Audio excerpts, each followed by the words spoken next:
Time అయితే 4:22 అవుతుంది. నేను పుట్టినప్పుడు కానుంచి ఇన్ని ఇయర్స్ లో మార్నింగ్ లెగడం ఇదే ఫస్ట్ టైం అనమాట. ఆ చల్లటి నీళ్ళతో స్నానం చేసే లోపల గుండె జారి గోవు లోపలికి వచ్చింది. ఎలా ఉంది సార్? రకరకాలుగా ఉంది మాస్టర్.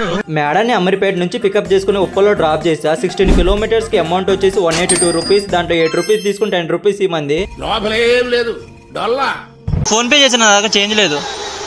ఫోన్ పే చేస్తా. ఓకే తీసుకో, పండగ తీసుకో. ఇప్పుడు నాకు తెలుసు మీరు మనసులో ఏమనుకుంటున్నారో. 16 కిలోమీటర్స్ రైడ్ వచ్చేదాలో ఈడు బాగా ఆమెతో ముచ్చటేసాడు అనుకుంటా. అందుకే 18 రూపీస్ వదిలిపెట్టిపోయింది అని అనుకుంటూ ఉన్నారు కదా. నేనేమో మార్నింగ్ 4 నుంచి ఈవినింగ్ 10 దాకా వర్క్ చేసి మనీ ఎంత వస్తాయని ఒక వీడియో చేద్దాం అనుకున్నా. కాకపోతే వర్షం పడుతూ ఉంది. పరిస్థితి ఏంట్రా?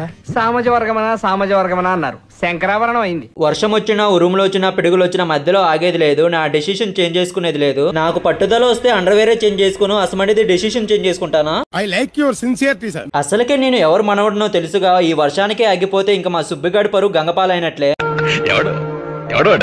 ఫుల్ వీడియో చేసి యూట్యూబ్ లో అప్లోడ్ చేసామమ్మా. ఇన్స్టా నుంచి చూస్తే లింక్ ఏమో బయోలో ఉండేది. యూట్యూబ్ నుంచి అయితే లింక్ ఈ మధ్యలో ఇస్తా ఉంటా. బాయ్.